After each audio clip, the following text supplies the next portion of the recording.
Ya, sudah sore. Pasti hari ini nggak turun hujan lagi. Tanaman lada Bapak pasti kering lagi.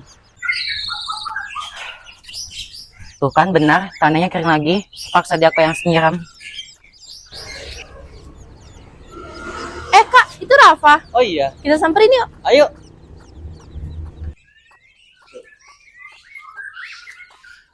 Rajin sekali kamu Rafa sore-sore begini nyiramin tanaman. Andin Kak Rapi. Iya nih, semingguan hari ini belum turun hujan. Lumayan repot juga ya kalau manual kayak gini. Iya nih Kak, mana tugas dari sekolah baik juga ya. Kalian ada gak sih ide untuk mengatasi permasalahan kekeringan yang terjadi akibat perubahan iklim? Oh iya, aku pernah lihat sih di media sosial kalau ada sistem monitoring kelembapan tanah dengan menggunakan program microcontroller dan teknologi IoT. Oh ya, kemarin di kelas saya juga dapat materi tentang microcontroller loh. Salah satunya sensor kelembapan tanah yang tadi diceritakan oleh Andin itu. Gimana kalau misalnya pulang sekolah kita bikin sistem monitoring kelembapan tanah berbasis microcontroller? Pada prinsipnya, jika tanah kering, maka microcontroller akan mengirim sinyal ke pompa air untuk menyiramnya tanaman. Namun, ketika tanahnya kelembapan sudah cukup, maka microcontroller akan mengirim sinyal untuk pompa air berhenti untuk menghemat air. Berarti Rafa tidak perlu menyiram tanamannya setiap hari ya Kak, cukup memantau ketersediaan airnya saja. Iya, betul itu, Din. Wah, idenya keren juga ya Kak. Aku boleh ikut gak? Boleh kok, besok pulang sekolah kita ketemu di kelas Smart Classroom ya. Kita buat sistem monitoring kelembapan tanah. Oke deh Kak, siap. Oh iya Pak, aku sama Kak Raffi pulang dulu ya. Soalnya udah tungguin Mama nih di rumah. Oh, gitu aja. Perkenalkan, kami finalis Quiz Ki Hajar STEM tahun 2024 dengan kode tim Lampung 04.000414 dari SMK SMTI Bandar Lampung, Provinsi Lampung. Saya Andini Febriani Junaidi Putri. Saya Gusti Rafa Abdul Thalib dan saya Barfi Arwani. Jadi, kami akan membuat proyek pengairan otomatis atau smart irrigation pada tanaman lada. Gimana? Sudah penasaran bukan? Yuk ikuti video kami selanjutnya. Nah, sekarang kita bakal membuat sistem irigasi otomatis yang bakal membantu banget untuk Rafa atau petani lainnya kalau misalnya kekurangan air gitu.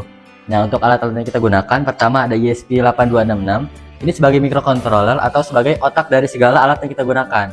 Nah, kedua ada sensor kelembapan tanah. Nah, ini berfungsi sebagai kita mengukur kelembapan tanah yang ada di tanaman itu. Selanjutnya ada sensor DHT. Sensor DHT juga disebut sensor suhu. Jadi kita bisa melihat suhu yang ada di sekitar lingkungan tanamannya.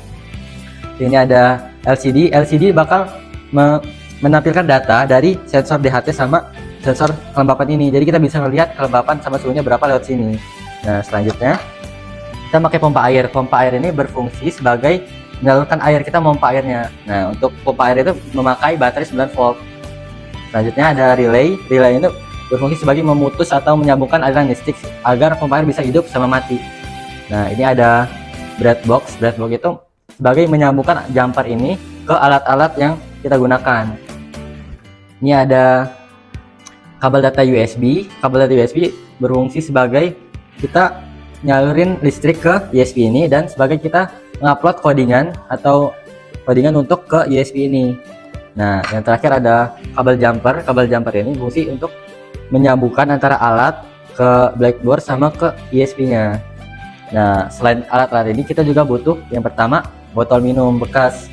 Nah, untuk botol minum bekas ini berfungsi sebagai penampung air untuk ke pompanya.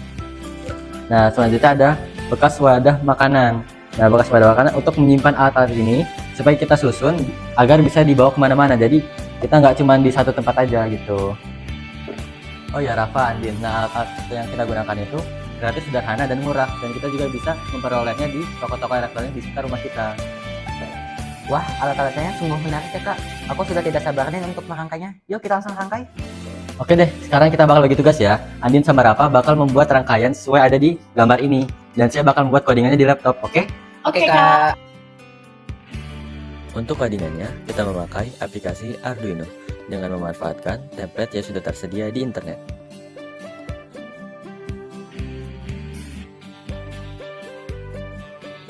Untuk membuat rangkaian sistem irigasi cerdas ini, yang pertama kita siapkan adalah microcontroller ESP8266. Hubungkan kabel data sensor kelembapan di pin A0 pada ESP8266. Selanjutnya, hubungkan kabel data LED pada pin STL dan SDA masing-masing ke pin D1 dan D2. Lalu, hubungkan kabel data DHT11 pada pin D6. Hubungkan kabel data relay pada pin D5 setelah dirangkai dengan pompa air DC dan baterai 9 volt. Hubungkan seluruh kabel tegangan pada pin VCC di setiap perangkat pada pin VIN pada ESP8266.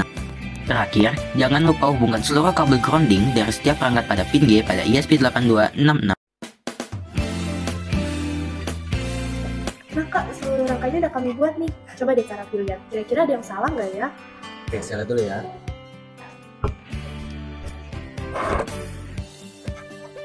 Nah, ini salah nih, groundingnya nggak langsung ketegangan.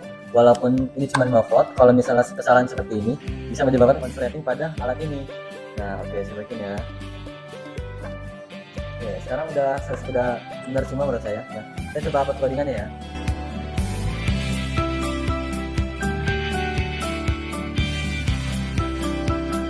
Nah, kan codingannya udah masuk ke sini dan alat-alatnya udah berfungsi kan. Nah, selanjutnya kita bakal melakukan kalibrasi. Kenapa harus kalibrasi sih kak? Nah, untuk kalibrasi itu kita harus menentukan analog yang harus diinput ke ESP-nya. Oke, nah sekarang kita bakal melakukan kalibrasi. Dan untuk Rafa, tolong kamu siapin tanah buat kalibrasi dan Anden bakal mencatat hasil kalibrasinya ya. Oke, Kak. Untuk menghitung persentase kelembapan tanah, dapat menggunakan rumus 1023 dikurangi angka analog yang dihasilkan sensor dibagi 1023, di mana 1023 adalah angka analog maksimal yang dapat dihasilkan oleh sensor kelembapan tanah. Nah, Gen Ki Hajar, setelah dilakukan kalibrasi, kita dapatkan nilai analog sebagai berikut. Pada sampel 50 gram tanah kering menghasilkan angka analog 1008 atau kelembapan 1%. Dengan penambahan 20 mili air menghasilkan angka analog 900 atau kelembapan 12%. Dengan penambahan 40 mili air menghasilkan angka analog 320 atau kelembapan 69%. Dengan penambahan 60 mili air menghasilkan angka analog 190 atau kelembapan 81%. Dengan penambahan 80 mili air menghasilkan angka analog 110 atau kelembapan 89%. Nah, kan kalibrasi sudah kita lakukan. Nah, hasilnya saya bakal upload ke ESP8266 ya.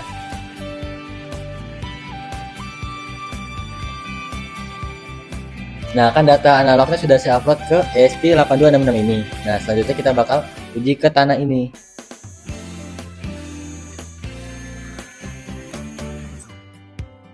Nah, Rafa, coba kamu colokin ke tanah yang kering ini. Nah, kalau misalnya tanahnya kering, sensor bakal nyala. Nah, kalau misalnya tanahnya udah basah, sensornya bakal mati. Nah, sekarang kita coba ya.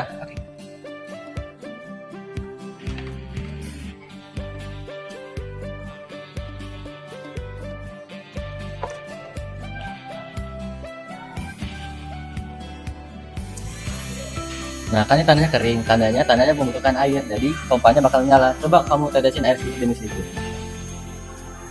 Iya.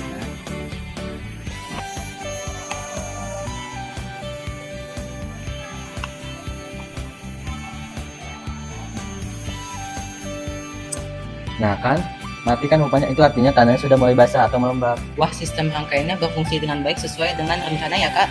Selanjutnya, yuk besok kita coba di tanaman lada bapakku. Oke, besok saya sama Adin ke rumah kamu ya. Oke kak. Wah, ternyata ini alat yang kita buat kemarin ya kak. Aku sudah penasaran nih untuk mencobanya. Yuk kita coba kak. Ayo kita coba.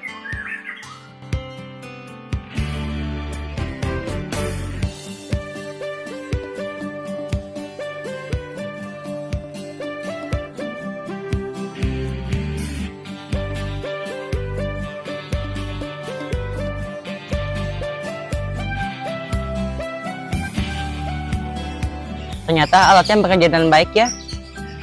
Benar, pada saat tanah kering kurang dari 60%, mikrocontroller akan memanggil pompa air untuk menyiram tanah. Kamu juga bisa memonitoring kelembapan dan suhu pada tanaman lada ini dengan menggunakan LED yang ada pada alat ini. Oh, ternyata benar ya. Alat ini juga dapat membantu para petani lada untuk mengatasi kekeringan yang terjadi akibat perubahan iklim. Ya, sebagai pembudidaya tanaman lada di Provinsi Lampung, khususnya di Kota Bandar Lampung, saya terbantu dengan sistem irigasi cerdas yang dibuat oleh siswa SMTI Bandar Lampung. Terus terang untuk merawat tanaman lada ini gampang-gampang susah. Kalau terlalu kering dia akan mempengaruhi hasil panennya, namun kalau terlalu lembab potensi terserang gangguan busuk akar oleh jamur. Dengan sistem irigasi cerdas ini sangat membantu kami dalam mengontrol kondisi tanah agar tidak terlalu kering, juga tidak terlalu lembab, sehingga tanah menjadi subur dan tanaman ladanya bisa berkembang dengan baik. Harapan saya dengan prototip ini dapat dikembangkan lebih masif lagi sehingga dapat membantu para petani lada di Provinsi Lampung dalam menghadapi iklim yang terjadi selama ini.